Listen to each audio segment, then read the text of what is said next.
You're listening to the Mezzo Guild podcast. بس أنا لازم أحسه الأول عشان أقوله. 아직 나의 어색한 한국말이 짤따рат하고 지적하진 말아주세요. Я хочу с тобой серьезно поговорить. Eigenlijk niet eens verder gaat. Nou, ik weet het wel delen ze hier zo. Language learning, made simple. So after a lot of years of sampling and reviewing just about every major language product on the market, I finally sat down this week and put the famous Assimil series under the microscope. Now, I've put it off until now for one main reason. It's surprisingly difficult to get hold of outside of Europe. For a product that this as popular as Assimil, it's been around as long as Assimil has, it's really not that easy to get a hold of when you're not in Europe. Now, when I have been lucky enough to find one of their editions on a shelf somewhere, it's usually, unfortunately, been for a language that I'm not learning. In particular, I wanted to get one of their Assimil super packs in one of the languages that I'm learning, one of my languages, because it includes not only a book and the audio CDs, but it also has an MP3 CD. And I wanted to make sure that English was the base language rather than in French. Although some Assimil editions can be found on Amazon, they're priced outrageously high compared to the main Assimil website. In the end, what I actually did was I ordered the Russian edition directly from the Assimil website itself.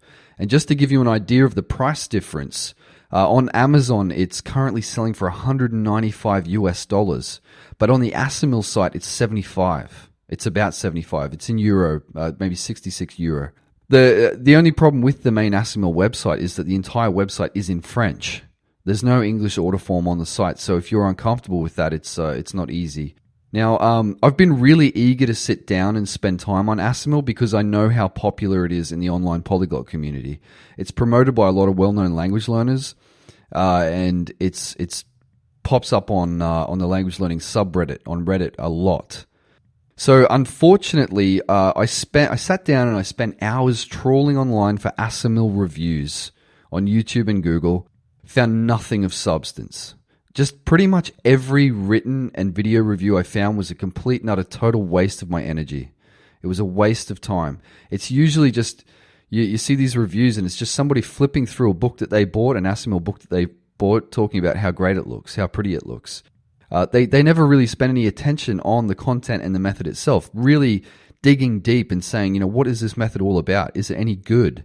So, these phony reviews that people put up, and there's so many of them, they're not going to help anyone make a decision about whether or not to go out and buy it.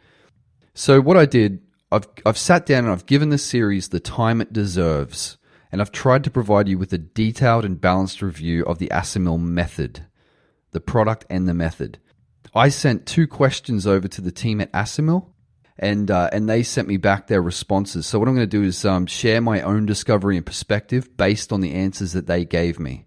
So the first question that I asked Assimil is the Assimil method actually based on any kind of research data or empirical evidence? Is it actually based on SLA research, second language acquisition research? The response I got back, I won't read the whole thing, but they basically replied and said, look, it's a very difficult question. We don't have much information about the founder of Assimil or how he created his method. Basically, they've come back and said, all we can say is that Alphonse Cherel knew that there was no product, book, or method for a large audience that could be used individually. And then they proceeded to give me a personal opinion on somebody else, Ebbinghouse's work, who was a contemporary at the time, on memory, but it was just an opinion or some conjecture. Now, I have to say, I was so stunned and disappointed by this response. I mean, this is coming from their sales team. This is coming from the main website of Assimil, basically coming back and saying, we don't know. They're not really doing a very good job at selling if they come back and say, oh, look, we don't really know much about our product. It shouldn't be a difficult question for them to answer. I find it really fascinating that even the Assimil company itself doesn't know much about its own product or method and has no way of referencing empirical data or evidence to explain how it works. successful outcomes, or how it was even developed. All I ever see is anecdotal assurances with Assimil.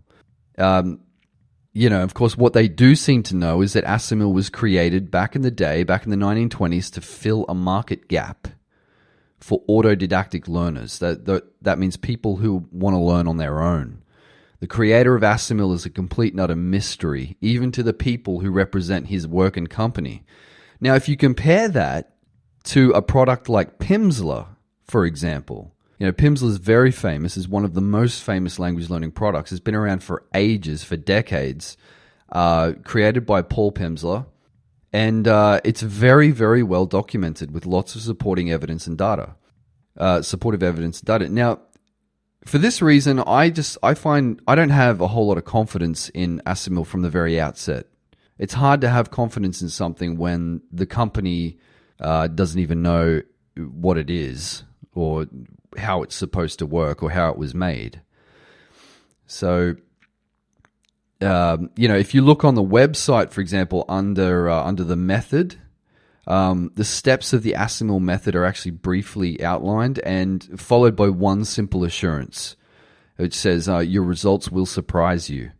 So they go through and they tell you what you should do, how you should use the book, and then they say, well, your results will surprise you.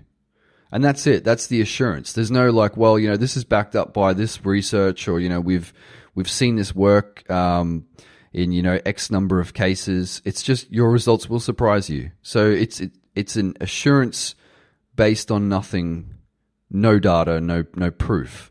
And to me that's just like saying, we have no idea where this method came from, no research to back it up, but hey, trust us. It's great. It's awesome. So what is the method or process that Assimil outlines exactly? Well, each Assimil course provides 100 lessons with accompanying audio, English or French as a native language translation, footnotes that explain the grammar and pronunciation points, and then some translation exercises. Now, the Assimil method is famous because it's famously comprised of 2 phases or waves. This is how it works. You have phase 1 or wave 1, which is the passive phase, and that involves reading, listening to, and repeating the first 49 lessons of the book without attempting to translate the material back into English or French. The reader is assured that by doing so, by reading, listening to, and repeating the first 49 lessons of the book, the phrases will naturally sink in, quote unquote. They will sink in naturally. The number of lessons, 49 for the passive phase, to me it appears to be a totally arbitrary choice based solely on the fact that it's halfway through the book. If you look at the lesson progression, there isn't really a very clear progression in terms of ascending difficulty. In other words, it doesn't start off with super basic lessons and progressively get more and more difficult, as you would expect. It kind of goes up and down. Like it starts easy, and then you'll get a difficult lesson, a seemingly difficult lesson, and then it will go back to something that's really easy. And there doesn't seem to be any kind of clear progression there. Some later lessons and topics are actually technically much easier than earlier ones. Although I should note that the audio recordings do actually speed up as you get further along. So that's one thing that does progress, is that the speed of the recordings in the beginning are very slow, and they start to speed up as you get further along. Now, once you reach the 50th lesson, the active phase or the active wave begins. Okay, so this requires you to go back to lesson 1 again, right back to the beginning of the book, and this time actually complete the translation exercises as you continue to move through the book. Now, this is a crucially important and problematic point, okay? Because translation is at the heart of Assimil's method. So the active phase is all about translation. It's also the measure of determining your acquired spoken fluency. So they are basically measuring how well you've acquired spoken fluency by how well you can translate written text. Now, on the front of my Russian edition, and I'm assuming it's the same on all editions, but I can't say that for sure because I don't have them with me. But on the front of my Russian edition, there is a B2 label, which is the Common European Framework leveling. Now, B2 is actually quite a high level. That's a very competent, very high level of fluency. That's not basic, basic tourist phrases. This is a high level of fluency. And what that means, having that B2 level on there basically means that they are implying that when I finish the book, I'm going to be at a B2 level in Russian, B2 equivalent in Russian. In my opinion, that's false. Okay, if they're referring to literacy, maybe, but if they're referring to spoken skills, which they are, then that's a false claim. You cannot become a B2 level speaker of anything by reading and translating text at all. That's like suggesting that you can become a professional violinist or a professional guitarist by reading sheet music. Think about that. That's like suggesting that you can become a professional musician by reading sheet music. It's a totally different skill. It's not the same thing. You can't become an amazing speaker of a language by reading. It doesn't work that way. You become an amazing speaker by speaking, by practicing speaking. You're practicing the skill. So, as I say all the time, translation approaches to language learning are totally and thoroughly outdated. They're completely outdated. And you have to remember that Assimil was made back in 1929. So these increasingly obsolete approaches are ineffective at producing fluent speakers. As a language educator, a language teacher myself, I've traveled all over the world and taught. And I've met a lot of students who were taught this way in English, or with English, using very, very outdated methodology. And while, I've met students who have an incredible grasp of the written language. Like they probably know English grammar better than I do, and it's my language. But they can't even communicate in a basic A1 level conversation. In other words, you ask them, how are you? They can't even, a lot of these students will just stare blankly at you. They don't get it. They don't know how to respond. And if they do, it's terrible. Even though their command of the written language is amazing. So I would argue that one of the characteristics of functional fluency is actually being able to communicate without translating. I think if you can communicate in a foreign language without having to translate, whether it's on paper or in your head, then you have definitely achieved a functional level of spoken fluency. One of the other points that is worth noting about the Assimil claims is that Assimil says that you need 20 to 30 minutes a day for just a few months to complete the course and achieve B2 fluency. 30 minutes a day, 20 to 30 minutes a day rather, for just a few months, quote unquote. That's going to be sufficient to get you to spoken fluency, B2 level fluency. It says you'll be speaking naturally without hesitation, quote unquote. Now that is absolute BS. That's nonsense. To make no mention of actually using the language with people, actually suggesting to students, hey, you know what, you need to put the book down and actually get out there and use it with people. And to claim that half an hour of book study a day is all you need to become a very high level speaker is demonstrably false. Again, the problem with claims like this is that there is no research available to verify Assimil's claims or to show where the idea even came up with. Like I know in my own experience learning a lot of different languages over the past decade that to achieve a B2 level in any language takes a serious long-term and intensive time commitment on your part. A long-term, serious, dedicated time commitment. A lot more than 30 minutes a day. It's just not enough. The second question that I fired off to Assimil was, what is it about Assimil that sets it apart from other language book series and methods? In other words, how is it different from like Teach Yourself and Michelle Thomas, for example? And the response I got back was interesting. Just to sort of quote the last two paragraphs of what they sent to me was, the beginning of the Assimil method is based on the idea of transparent words. And he gave an example in English, my tailor is rich. The sentence, my tailor is rich. It's an odd sentence, but it's very close to the French sentence, mon tailleur est riche. So, and then he says, of course, the limit to the starting point is the distance between some languages. It works very well for Indo-European languages, but it's not as obvious when you come to Arabic and Basque. So I find this point very, very interesting. For languages that are very closely related to English, like French, this is indeed it's a great starting point. No matter how you approach languages, it's a great starting point to find those similarities and those patterns. But as Nicholas, as the guy who responded to me from Assimil alluded to, for languages that are far removed from English, the same process just doesn't work at all. This actually makes me wonder if the Assimil method is only going to be beneficial for closely related languages. In other words, it was designed for people who speak French to learn English because they're so similar and it's so easy to find those similar patterns.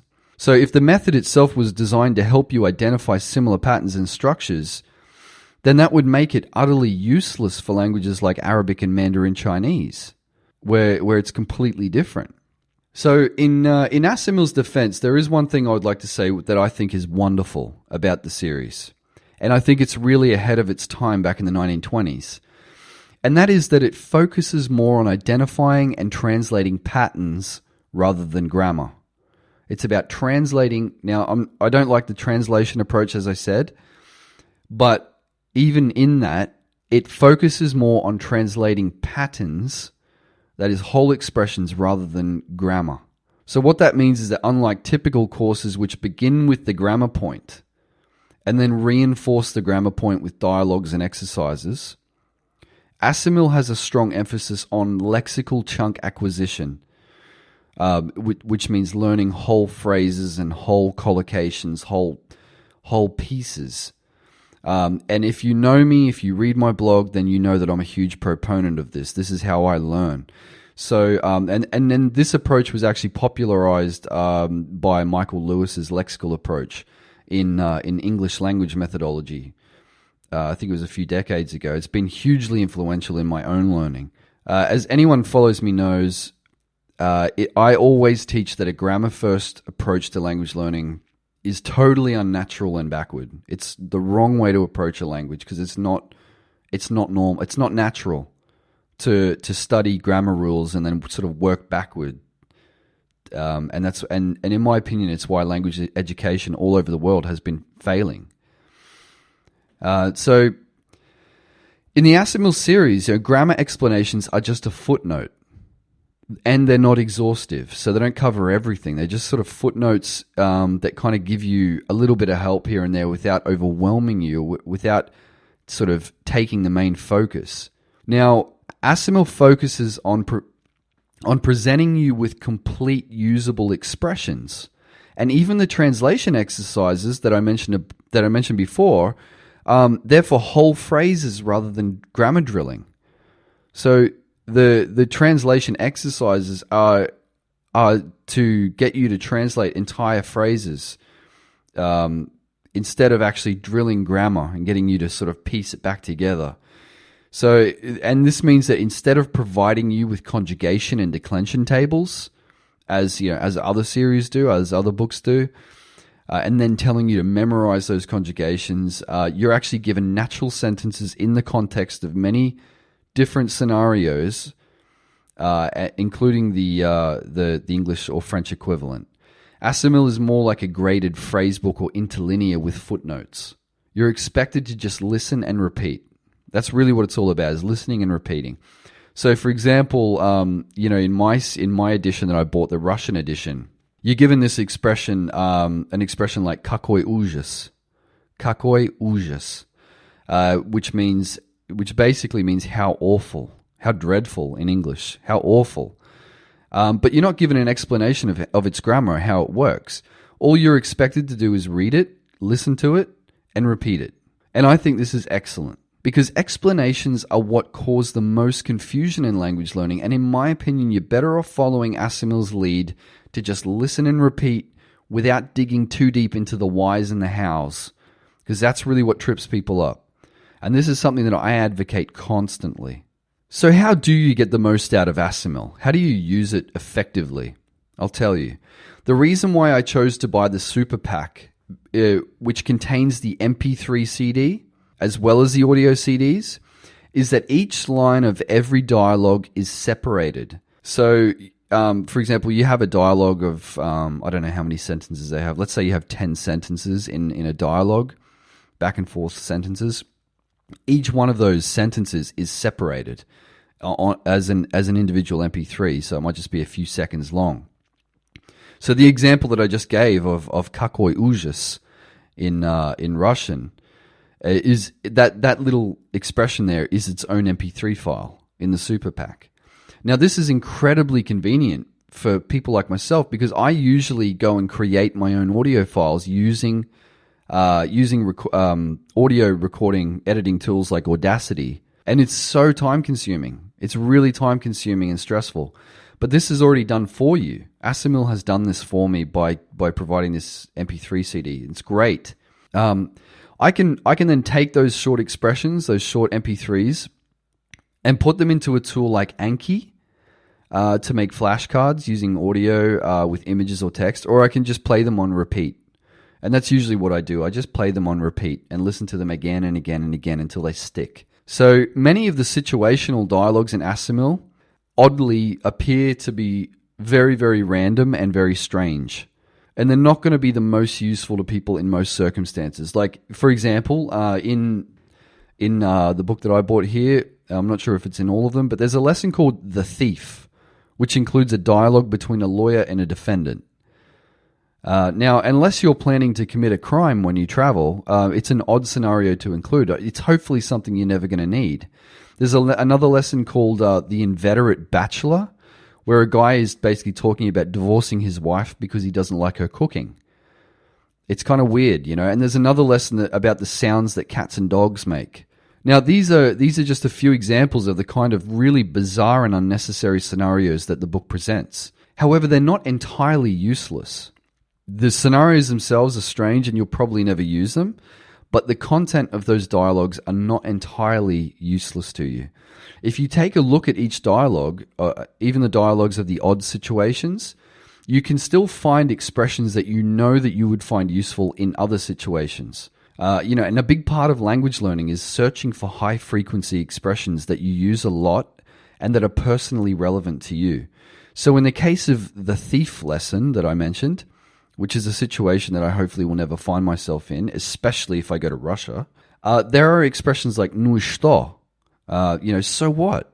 "Ну и что?" What was the other one? Как вам не стыдно? You should be ashamed of yourself. How are you not ashamed?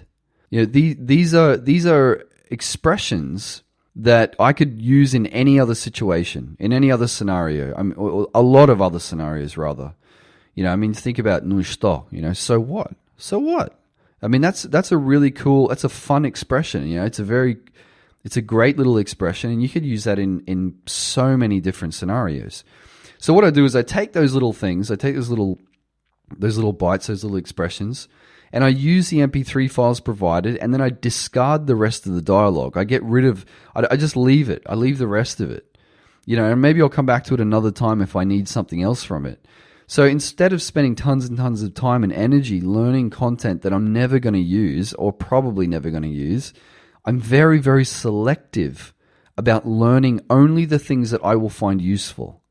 This is how I'm using Assimil, despite its very peculiar topics and outdated methodology, and I'm still getting a lot of use out of it. I'm totally not interested in the two-phase, two-wave method of Assimil because I don't see it as an efficient use of my time to translate text, especially when a lot of the topics are totally irrelevant and weird.